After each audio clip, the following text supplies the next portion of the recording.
Bismillahirrahmanirrahim. Assalamualaikum warahmatullahi wabarakatuh. Alhamdulillah. Alhamdulillahi rabbil alamin.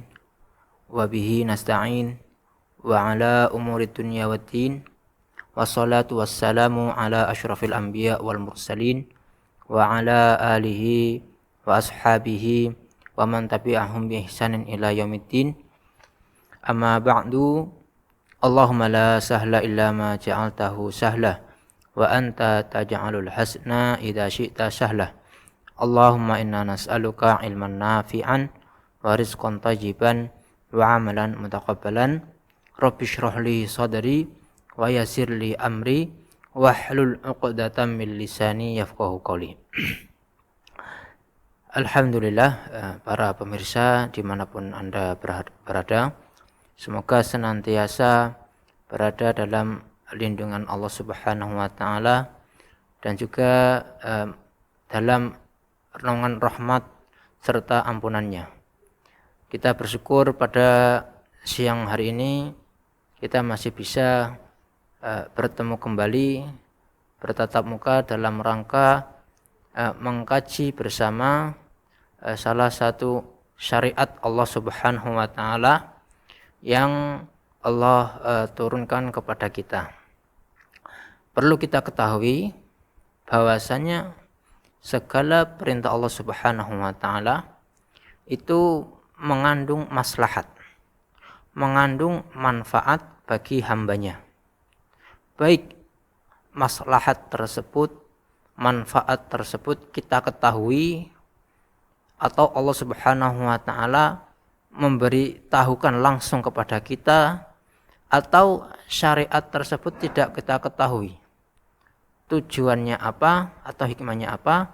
Namun apabila sudah jelas bahwasanya Allah Subhanahu wa taala memberikan kita sebuah perintah, memberikan kita sebuah aturan, maka aturan tersebut adalah mengandung manfaat, mengandung maslahat bagi kita.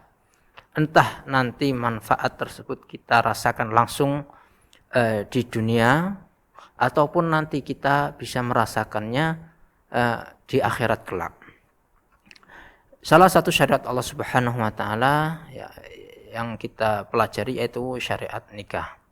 Kita sudah pelajari di pertemuan-pertemuan sebelumnya tentang pengertian nikah, kemudian rukun dan syarat pernikahan, kemudian masalah nafkah dan juga hak serta kewajiban dari masing-masing pasangan, baik itu pihak laki-laki atau pihak perempuan. Kemudian kemarin kita sudah memasuki bab penjelasan tentang putusnya hubungan pernikahan, baik itu putus dari permohonan pihak istri dengan tebusan yaitu khulu, atau putusnya hubungan laki-laki, putusnya hubungan pernikahan yang dijatuhkan oleh pihak laki-laki yaitu tolak. Kemudian kita lanjutkan pada kesempatan kali ini tentang pembahasan syarat sahnya tolak. Kapan tolak tersebut dianggap atau dianggap sah dan berlangsung, maksudnya telah jatuh pada seorang perempuan tolak. Yang pertama, dianggap sah atau dihitung satu tolak, yaitu apabila suami menjatuhkan tolak kepada istrinya yang mana di antara mereka sudah terjadi hubungan pernikahan.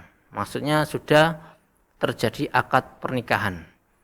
Karena dengan begitu dia telah menjadi suami dari istri yang ditolaknya. Jadi tidak sah apabila seorang suami menjatuhkan tolak kepada perempuan yang bukan istrinya. Ini tidak sah dan tidak akan terjadi tolak dan tidak dianggap. Karena apa? Karena dia tidak ada hubungan dengan perempuan tersebut. Bagaimana dianggap bisa dianggap sah tolaknya. Lah di antaranya saja tidak ada hubungan suami istri. Dalilnya apa? Surat Al-Ahzab ayat 49. Ya ayyuhalladzina amanu idza nakahtumul mu'minat. Wahai orang-orang yang beriman, apabila kalian menikahi seorang mukminat, tsumma talaqtumuhunna min qabli an tamassuhunna fama lakum 'alaihinna min iddatin ta'taddunaha. Kemudian kalian mencerai atau mentolak istri kalian sebelum kalian menyentuhnya, maksudnya sebelum kalian melakukan hubungan suami istri, fama lakum 'alaihinna min iddatin ta'taddunaha, maka tidak ada iddah buat para istri yang sudah ditolak apabila belum melakukan hubungan suami istri. Dari ayat ini bisa kita ketahui bahwasanya seseorang bisa menjatuhkan tolak, ya, laki-laki kepada istrinya apabila sudah terjadi hubungan pernikahan di antara mereka berdua. Disebutkan dalam hadis, ya, dalil yang lainnya diriwayatkan dari Hakim dan disahihkan oleh Hakim, la talaqa qabla an-nikah. Jadi tidak bisa tidak terjadi yang namanya cerai tolak apabila belum terjadi adanya pernikahan. Ya, jadi kalau nikah saja belum, maka bagaimana mau cerai? Ya, jadi yang pertama, syarat yang pertama kapan tolak itu dianggap sah, yaitu apabila sudah terjadi akad hubungan pernikahan di antara mereka berdua. Syarat yang kedua yaitu takamul arushd. Apa itu takamul arushd? Yaitu sempurna akalnya, ya, sempurna akalnya. Dalam hal ini sang suami ketika menjatuhkan tolak, ketika mengucapkan kalimat cerai untuk istrinya, dia keadaan dalam akalnya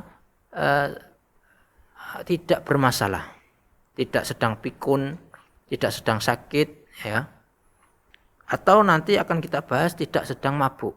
Ya, jadi akalnya dalam keadaan sehat. Ya.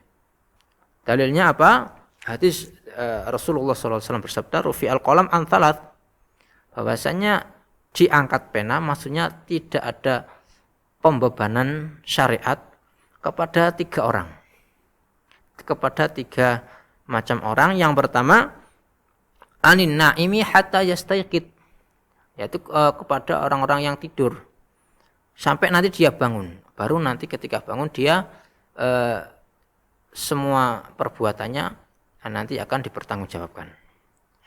Kemudian anis sobi hatta yahtalim, yaitu bayi yang masih belum beranjak balik sampai nanti dia balik. Ya, dalam hal ini dia tidak bertanggung jawab atas apa yang dilakukannya.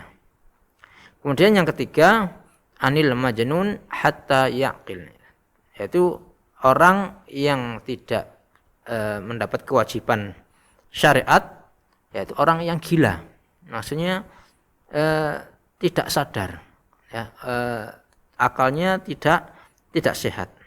Hatta yaqila, sampai nanti kembali, ya, kembali sehat akalnya, kembali kesadarannya, maka ketika sudah kembali baru nanti dimintai pertanggungjawaban atas segala yang dilakukan dan diperbuat. Termasuk, ya, dalam hal ini, ya, as-sahi, yaitu seorang yang lupa, ya. Ketika suami lupa kemudian mengucapkan kalimat cerai, maka ketika dia lupa, ya, atau pikun, ya, maka tolak yang diucapkan atau cerai yang diucapkan ketika suami sedang pikun, sedang lupa tadi, tidak dianggap. Atau yang kedua, seorang yang tidak tahu tentang arti kalimat cerai atau tolak. Misalkan dia bukan orang Indonesia, kemudian melihat orang Indonesia ngomong cerai kepada istrinya, saya ceraikan kamu. Kemudian dia kembali ke istrinya, ya, ikut-ikutan ngomong, bilang saya ceraikan kamu. Tapi dia bukan orang Indonesia dan tidak tahu arti apa yang diucapkannya. Maka dalam kasus ini sang laki-laki atau sang suami tersebut, ya, ucapan cerai yang tidak dia pahami, yang dia tidak tahu maksudnya, tidak tahu artinya, tidak dianggap. Nah, ini syarat yang kedua, yaitu harus sempurna akalnya. Kemudian bagaimana apabila suami mengucapkan kalimat cerai kepada istrinya ketika dalam keadaan mabuk minuman keras, maksudnya, ya, hilang akalnya, mabuk dikarenakan minuman keras, ya. Yang pertama yaitu apabila dia mabuknya ini dalam keadaan dipaksa, ya, dicekcoki minuman keras, kemudian hilang kesadaran sehingga mengatakan kalimat cerai, ya. Maka dalam kasus ini tidak dianggap atau tidak dihitung ucapan cerainya kepada istrinya.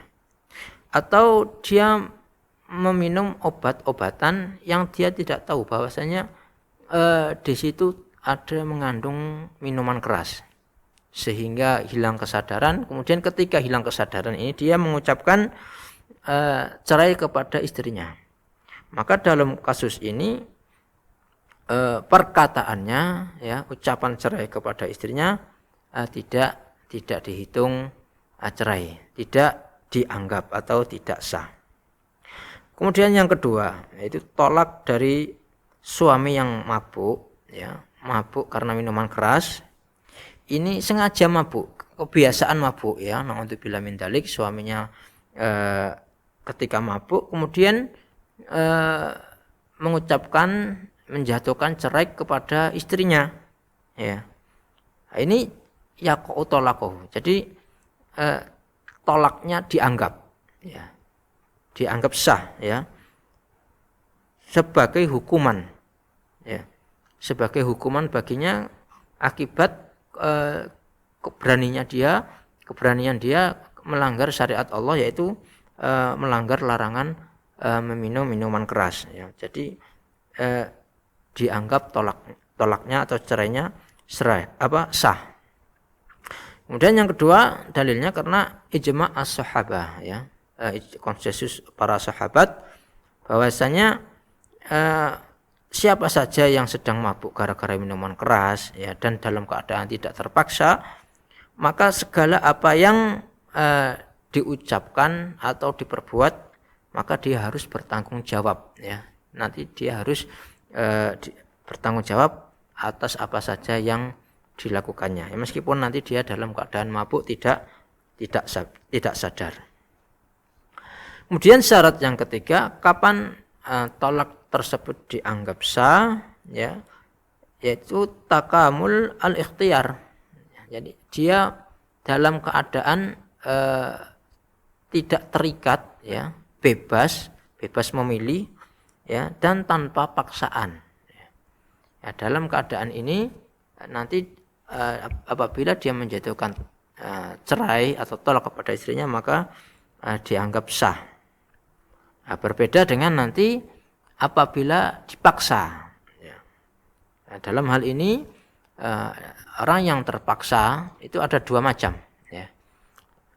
Yang pertama al-ikrah bihaq, yaitu dia dipaksa oleh pihak pengadilan atau pihak hakim, dipaksa untuk cerai. Misalkan apabila ketahuan, ya, bahwasanya ternyata istrinya ini masih ada hubungan keluarga adik kakak atau saudara sepersusuan, kemudian dipaksa oleh hakim untuk pisah, maka dalam hal ini ya jatuh tolaknya, cerainya meskipun dalam keadaan terpaksa. Kemudian apabila dia dipaksa untuk menceraikan istrinya, ya, tapi dalam keadaan tidak dipaksa oleh pengadilan, tetapi dipaksa oleh seseorang atau kelompok, yang mana kalau dia tidak melaksanakan ancamannya yang berupa menceraikan istrinya tadi, maka akan bisa membahayakan hidupnya atau hidup istrinya atau keluarganya.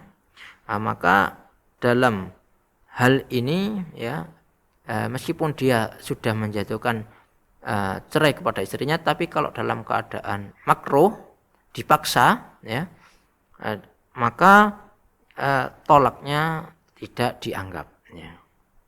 Berdasarkan hadis bahwasanya la talaqa wala itaqa fi ighlaq, bahwasanya tidak ada yang namanya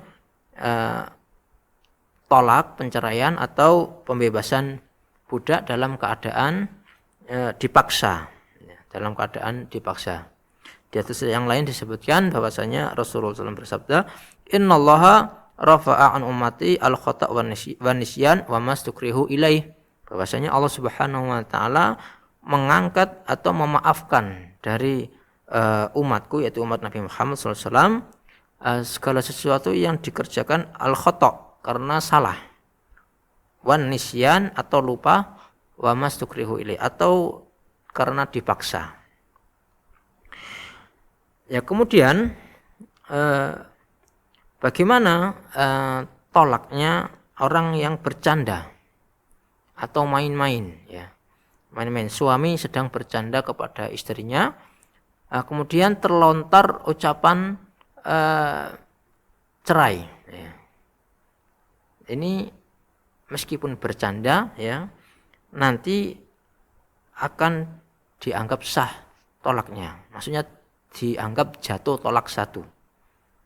Misalkan lagi bercanda kemudian sang suami nyeplos, kamu saya cerai ya. Ini meskipun dalam keadaan bercanda, ini nanti dianggap sah tolaknya. Dianggap telah menjatuhkan tolak kepada istrinya ya. Meskipun dalam keadaan bercanda ya, berdasarkan hadis salatun jidduhunna jiddun wa huzluhunna jiddun. 3 hal yang kondisi seriusnya dianggap serius dan kondisi bercandanya dianggap serius. Kapan itu? An-nikah wa tolak wa raj'ah, yaitu dalam hal pernikahan, perceraian, tolak, dan juga ketika rujuk.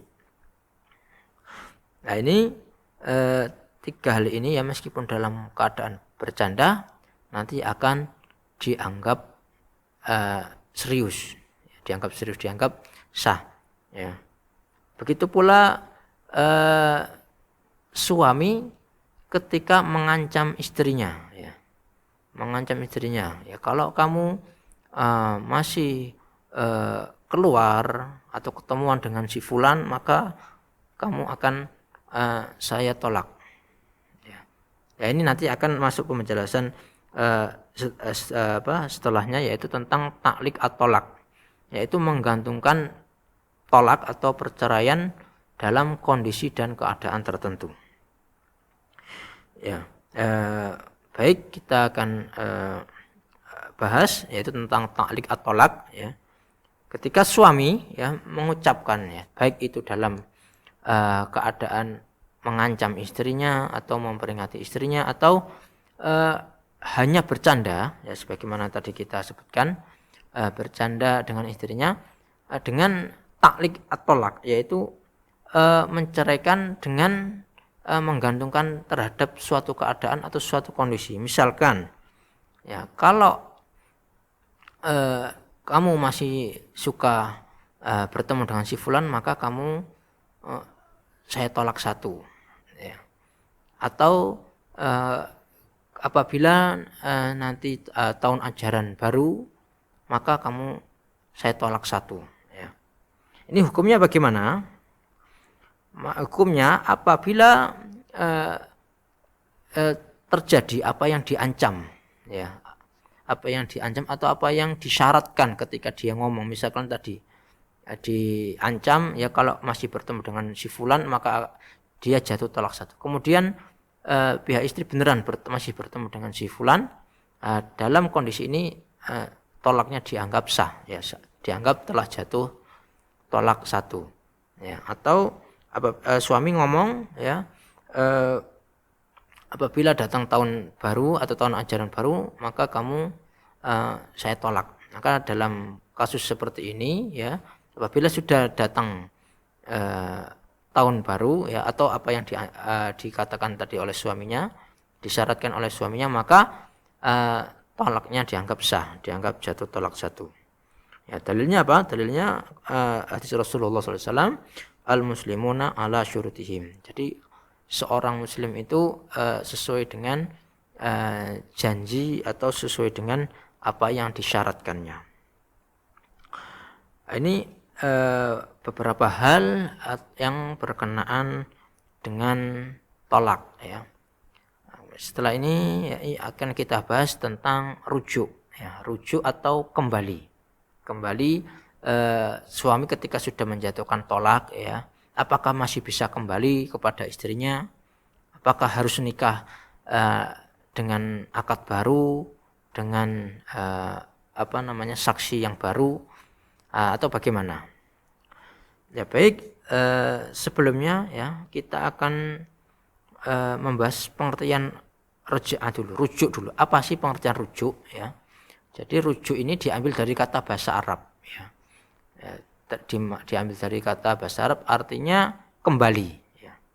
Kembali. Adapun secara syariat, pengertian rujuk yaitu kembalinya suami kepada istrinya yang sudah ditolaknya, sudah dijatuhkan tolaknya, tolak yang masih boleh masih bisa kembali, masih bisa rujuk. Nanti akan kita bahas kapan saja suami masih bisa rujuk kepada istrinya dan kapan saja suami sudah tidak boleh rujuk kepada istrinya. Ilama kanat alaihi qabla talaq, ya, kembali ke keadaan sebagaimana dia sebelum menjatuhkan istrinya. Biduni akad, ya, tanpa akad baru, ya, tanpa kembali melaksanakan akad yang baru. Ya. Ini pengertian rujuk, ya, atau kembali, suami kembali kepada istrinya. Masyru'iyah atau dalilnya apa? Ya, dari Al-Qur'an, ya, disebutkan di surat Al-Baqarah ayat 228, wa bu'ulatuhunna ahaqqu biraddihinna fi dzalika in aradu islaha. Bahwasanya suami-suami mereka, ya, suami-suami dari perempuan-perempuan tersebut, ahaqqu biraddihinna, lebih berhak untuk kembali kepadanya, in aradu islaha, apabila sang suami tersebut ingin memperbaiki hubungan suami istri, ingin kembali kepada kondisi di mana dia sebelum menjatuhkan tolak. Kemudian dalil yang lain yaitu ayat surat Al-Baqarah ayat 231, disebutkan, wa idza talaqtumun nisaa fabalagna ajalahunna faamsikuhunna bima'ruf. Dan apabila kalian menceraikan istri-istri kalian, maka ketika masih ada masa iddahnya, ya, belum habis masa iddahnya, maka kalian diperbolehkan untuk menahannya. Maksudnya kembali rujuk kepada istrinya.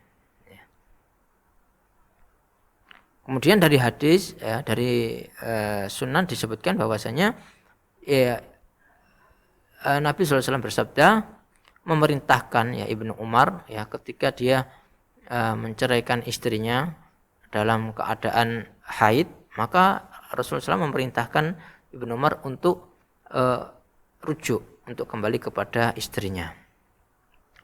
Hikmahnya apa? Ya, hikmahnya yaitu memberikan sang suami kesempatan.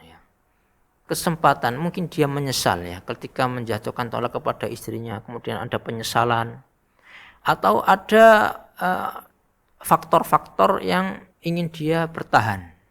Misalkan memikirkan bagaimana nanti kondisi anak saya, nggak ada yang merawat, ya, atau masih ada rasa sayang dan suka kepada istrinya. Maka ketika masih dalam masa iddah ini, ya, dianjurkan atau diperbolehkan bagi pihak suami ya untuk rujuk, ya, kembali kepada istrinya. Sehingga dengan rujuk tersebut mungkin bisa lebih menjaga keharmonisan rumah tangga, kemudian lebih sang suami juga lebih berhati-hati dalam menjatuhkan tolak, kemudian sang istri juga mungkin lebih perhatian atau lebih dengan dijatuhkan tolak tadi, mungkin dia bisa belajar kenapa suami saya menjatuhkan tolak kepada saya. Makanya disyariatkan ada namanya rujuk ketika masih dalam iddah. Ya. Sebelum kita bahas ya syarat-syarat rujuk suami, kapan bisa rujuk, ya, kita bahas dulu tentang keadaan suami, ya, kondisi-kondisi suami ketika menceraikan istrinya. Ya. Ada kondisi ya di mana sang suami menceraikan istrinya dalam keadaan belum pernah menyetubuhi istrinya. Jadi belum pernah melakukan hubungan suami istri. Misalkan baru nikah, ya, pengantin baru, kemudian setelah walimatul urs, ya, belum pernah satu kamar, ya, kemudian belum berhubungan suami istri, kemudian ada sesuatu yang membuat dia marah, yang pihak suami marah, sehingga dia melontarkan kalimat tolak, kalimat cerai. Ya. Ya, dalam keadaan ini ya suami belum pernah berkumpul, belum pernah satu kamar dengan istrinya, kemudian belum pernah melakukan hubungan suami istri, maka dalam keadaan ini ya tidak ada rujuk. Jadi suami tidak memiliki hak rujuk. Kemudian pihak perempuan juga tidak ada tanggungan menunggu masa iddah karena belum pernah digauli, belum pernah terjadi hubungan hubungan biologis antara suami dan istri, ya. Kalau dalam fikih namanya dia tolak bainuna sughra, ya, ditolak bain, ya. Jadi nggak ada rujuk, ya. Kemudian sang istri nggak ada tanggungan harus menunggu masa iddah, jadi boleh langsung nikah lagi dengan laki-laki lain, ya, setelah sehari atau 2 hari. Kemudian bagaimana kalau suami tadi ingin kembali, ya, ingin ingin menjalin kembali hubungan pernikahan dengan perempuan yang sudah ditolak, yang sudah dicerai dalam keadaan belum pernah disetubui, belum pernah ada hubungan suami istri. Maka dalam kasus ini dia harus melakukan akad baru. Jadi kembali melakukan akad baru dengan walinya, kemudian harus ada wali, ya, kemudian ada 2 orang saksi, ya. Jadi kembali seperti dia belum pernah menikahi perempuan tersebut, ya. Jadi kembali dengan akad, harus kalau mau berkumpul kembali dengan istri yang tadi dicerai dalam keadaan belum pernah disetubui, maka bisa, tapi harus dengan akad yang baru, ya. Akad baru kemudian harus mendatangkan saksi, kemudian mendatangkan wali, dan rukun atau syarat-syarat sah yang lainnya tentang pernikahan. Jadi seperti dia menikahi orang baru menikah. Jadi kayak seolah-olah belum pernah terjadi hubungan antara dia dengan perempuan yang ditolak sebelum terjadi hubungan suami istrinya tadi. Ya, ini berdasarkan firman Allah Subhanahu wa taala, dalilnya surat Al-Ahzab ayat 49 tadi sudah kita sebutkan, yaitu wahai orang-orang yang beriman, apabila kalian menikahi orang-orang mukmin, ya, para mukminat, kemudian kalian menceraikannya dalam keadaan belum pernah terjadi hubungan suami istri. Fama lakum alaihinna min iddatin ta'tadunaha. Maka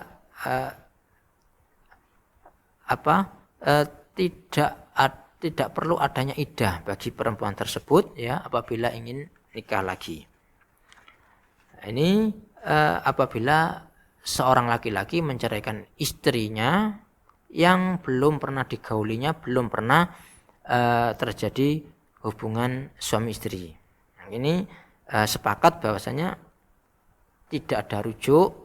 Yang ada kalau mau kembali harus dengan akad baru, ya, dengan 2 orang saksi lagi, kemudian dengan wali dan syarat-syarat serta rukun-rukun nikah yang lainnya. Adapun apabila belum pernah berhubungan, ya, belum pernah berhubungan tapi sudah pernah sekamar, ya, kalau dalam bahasa fikih khulwah, sudah pernah khulwah. Nanti ada khilaf di sini di antara para ulama, apakah masih bisa rujuk atau tidak, atau harus dengan akad baru. Kemudian keadaan yang kedua, apabila ada seorang laki-laki, ya, menjatuhkan atau tolak istrinya atas permintaan sang istri dan sang istri membayar tebusan. Ini namanya khulu, ya. Kemarin sudah kita bahas tentang masalah khulu ini, ya. Jadi sang istri memohon kepada suaminya untuk diceraikan, kemudian membayar tebusan, ya. Akhirnya pihak laki-laki menceraikan perempuan tersebut dengan permintaannya dan dengan menerima tebusannya. Tolak yang terjadi dalam keadaan khulu ini, ya, dalam kondisi khulu ini, meskipun nanti dia sudah menjalin hubungan biologis atau belum, maka hukumnya sama, kondisinya kurang lebih sama terhadap seperti yang kondisi pertama, yaitu kondisi yang laki-laki menceraikan istrinya sebelum berhubungan biologis. Yaitu pertama, laki-laki tidak memiliki hak rujuk, ya, tidak bisa merujuk istrinya apabila tadi menceraikan istrinya dikarenakan permintaan khulu tadi, ya, permintaan istri, kemudian sang istri membayar tebusan. Maka dalam hal ini, ya, tidak ada rujuk. Kemudian kalau mau kembali harus dengan akad yang baru, dengan saksi yang baru, dan juga wali. Jadi harus terpenuhi syarat dan rukun pernikahannya. Jadi harus memulai dengan pernikahan yang baru, akad yang baru. Ya, adapun pihak perempuan, kemarin sudah kita bahas, ya, masih ada iddahnya. Ada iddahnya, nanti ada khilaf, ya, iddah seorang perempuan yang minta khulu, ya, apakah 1 kali haid ataukah 3 kali haid, ya, nanti, ya, sudah kita jelaskan dalam bab khulu, ya. Kami ulangi kembali lagi bahwasanya kalau ada suami, ya, di kondisi kedua ini, sang suami menceraikan istri, ya, karena khulu, karena permintaan istri, kemudian sang istri membayar tebusan. Nah, maka dalam kasus ini tidak ada rujuk bagi sang suami, ya, tidak ada rujuk bagi sang suami. Kemudian kalau mau kembali harus dengan akad yang baru, ya. Akad baru, saksi baru, ya. Kemudian dengan wali. Kemudian kondisi yang ketiga, seorang laki-laki menceraikan istrinya, ya. Yang kita sebutkan ini menjatuhkan 1 kali tolak, ya. Nanti kalau menjatuhkan 3 kali tolak nanti hukumnya penjelasannya berbeda. Kemudian kondisi yang ketiga, sang suami menjatuhkan cerai kepada 1 kali cerai kepada istrinya dan sudah pernah melakukan hubungan biologis, melakukan hubungan suami istri. Maka dalam kasus ini diperbolehkan, ya, atau bahkan dianjurkan bagi suami untuk rujuk kembali kepada istrinya selama masih dalam iddah, ya. Masih dalam masa tunggu. Dalilnya apa? Dalilnya firman Allah Subhanahu wa taala surat Al-Baqarah ayat 228, wa bu'ulatuhunna ahaqqu biraddihinna fi dzalika in aradu islaha. Ya, para suami-suami mereka itu lebih berhak untuk kembali apabila ingin mengislah, memperbaiki hubungan antara mereka berdua. Kemudian di ayat setelahnya, surat Al-Baqarah ayat 209, Allah SWT berfirman, at-talaqu marratan fa imsakum bima'rufin aw tasrihum biihsan. Yaitu tolak itu yang bisa kembali, ya. Yang bisa kembali yaitu 2 kali. 2 kali. Dua kali jatuhkan tolak. Nanti kalau sudah 3 kali tolak, nanti jatuhnya bainuna kubro. Jadi tidak boleh kembali, ya, sampai nanti dia istrinya dinikahi oleh orang lain dan dicerai atau ditinggal mati oleh suami keduanya, baru boleh kembali. Adapun yang boleh rujuk, ya, rujuk dalam masa iddah itu 2 kali. Fa imsakum bima'ruf, maka hendaknya, ya, ketika masih dalam masa iddah ini imsak bima'ruf, menahan dengan cara yang baik, yaitu kembali rujuk. Au tasrihum biihsan, atau kalau sudah tidak bisa lagi disatukan, maka hendaklah berpisah dengan cara yang baik. Kemudian disebutkan dalam hadis yang lain bahwasanya Rasulullah SAW pernah menjatuhkan cerai kepada Hafsah radhiyallahu anha, kemudian beliau rujuk kepada Hafsah. Ya, hadis diriwayatkan oleh Abu Dawud. Ya, ini kondisi-kondisi laki-laki atau pihak suami menjatuhkan tolak kepada istrinya. Kemudian kapan rujuk itu dianggap sah? Ya, jadi rujuk itu dianggap sah apabila sudah terpenuhi syarat-syaratnya. Yang pertama,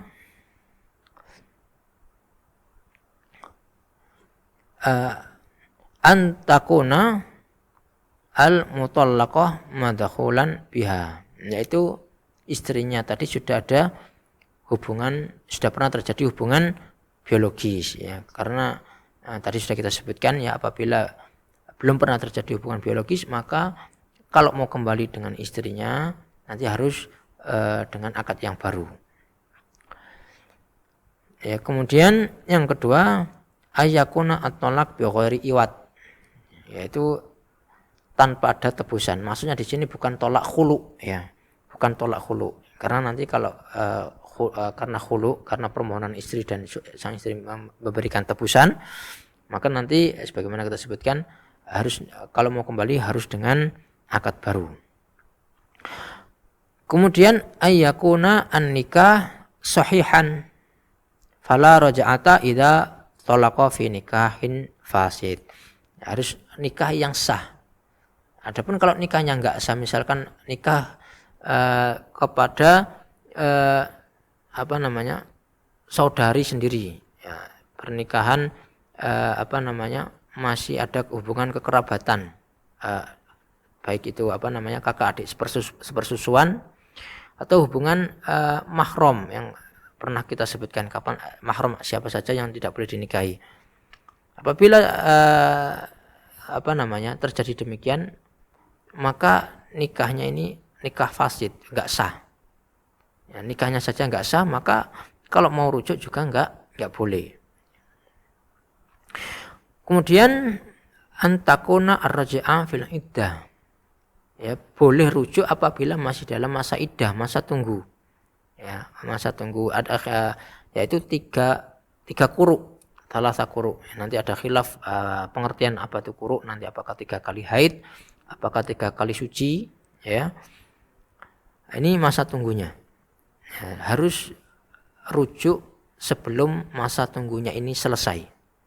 Kalau sudah melewati 3 quru ini, ya 3 kali suci atau 3 kali haid ini, maka nanti kalau mau kembali ke istrinya ini sudah harus pakai akad baru. Ini jatuhnya bainuna sughra.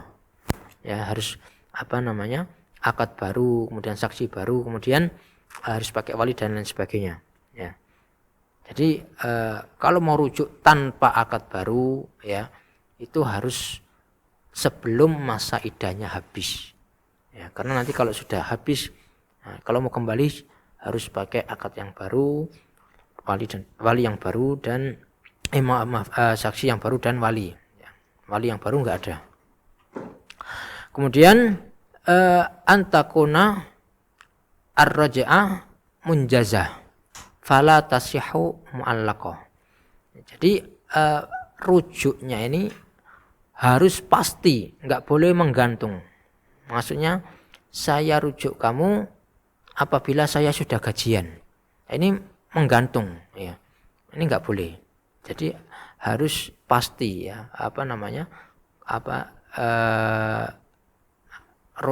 Lafadz rujuknya ini. Kemudian bagaimana caranya rujuk? Ya. Bagaimana caranya rujuk terhadap istri? Ya, ini secara hukum fikih, ya, kita bahas secara hukum fikih, yaitu pertama dengan lafadz, yaitu ucapan suami, saya rujuk kamu atau yang serupa dengannya. Contohnya, ayo kita rujuk, ya, atau ucapan minta maaf, saya mau kembali kepada kamu, ya. Ini kalimat-kalimat seperti ini, ya, dengan kalau suami sudah mengucapkan kalimat ini maka sudah dianggap rujuk, ya. Dan ini tidak ada perbedaan antara ulama. Ini termasuk secara merujuk istri, yaitu dengan ucapan. Dan dianjurkan ada 2 orang saksi. Ya, kalau bisa mendatangkan 2 orang saksi. Ya, sebagai bukti bahwasanya saya sudah merujuk istri saya. Ini tata cara rujuk dengan ucapan. Adapun dengan perbuatan, ya, sang suami tiba-tiba datang ke istrinya, megang tangannya, minta maaf, atau meluk istrinya kemudian minta maaf. Nah, apakah ini bisa dianggap rujuk? Ini nanti khilaf. Ya. Khilaf, ada perbedaan antara ulama. Ya, menurut Hanafiyah ini sudah dikatakan rujuk, ya, yaitu dengan perbuatan. Kalau Hanabila dan Malikiyah itu harus disertai niat dan perbuatannya harus hubungan suami istri. Kalau sudah ada suami mengajak hubungan suami istri, kemudian niat dengan hubungan biologis ini adalah untuk rujuk, maka sudah bisa dianggap rujuk. Ya. Adapun Syafi'iyah harus dengan ucapan, ya. Harus dengan ucapan. Kayak ngomong, saya rujuk kamu, atau ayo kita rujuk dan lain sebagainya. Nah, ini tata cara rujuk, ya, secara hukum fikih. Karena nanti kalau secara hukum peradilan nanti beda lagi, ya. Di peradilan kita nanti harus rujuk yang dianggap yaitu ketika kita datang ke peradilan, ya, kemudian tolaknya juga nanti dianggap tolak ketika datang ke pengadilan. Adapun kalau mengatakannya dalam rumah nggak dianggap. Ini secara status hukum peradilan. Kemudian hukum-hukum yang berkenaan dengan rujuk, ya. Ya, istri yang ketika ditolak, dicerai dalam masa iddah, dalam keadaan masih bisa rujuk, suami masih bisa rujuk terhadap istrinya, maka dia ya istri tersebut masih berhak mendapatkan nafkah, ya. Mendapatkan nafkah baik itu nafkah materi, uang, kemudian makanan, tempat tinggal dan pakaian. Ini masih berhak selama masih dalam iddah, masa tunggu.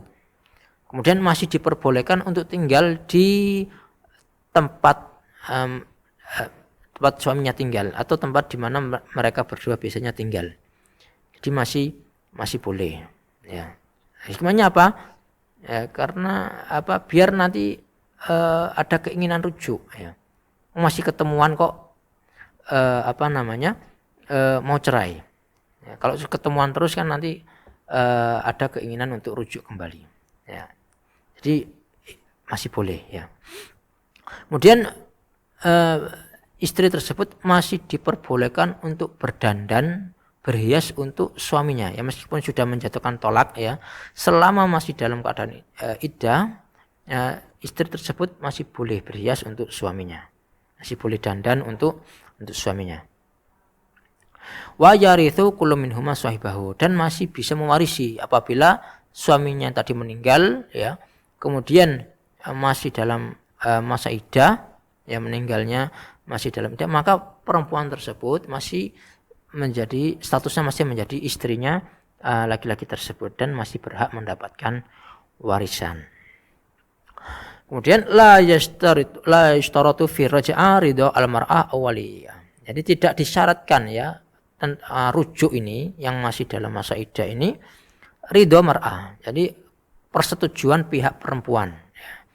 Jadi boleh suami tiba-tiba ngajak rujuk, ya nggak harus minta persetujuan istrinya dulu atau walinya minta persetujuan bapaknya dulu, ya nggak perlu, ya jadi cukup dengan dengan lafadz, ya, lafadz ini, karena lafadz ini tidak ada khilaf antara para ulama. Yantahi waktu ar-raj'ah bintiha al-iddah, jadi temponya kapan diperbolehkan rujuk, yaitu selama masih dalam masa iddah, ya.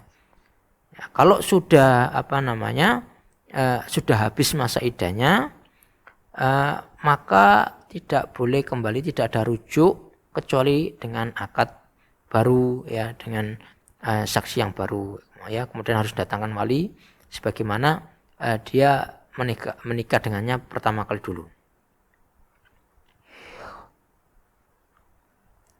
Kemudian setelah kembali rujuk, ya setelah kembali rujuk, maka nanti hitungan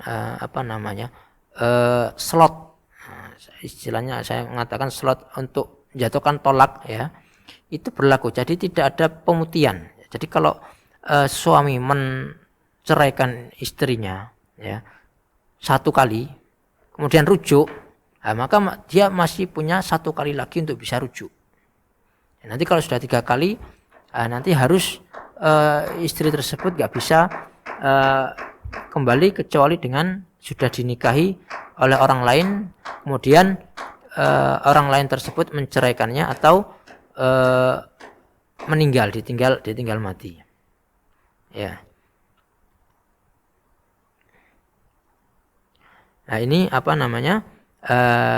syarat-syarat yang berkenaan dengan rujuk, ya.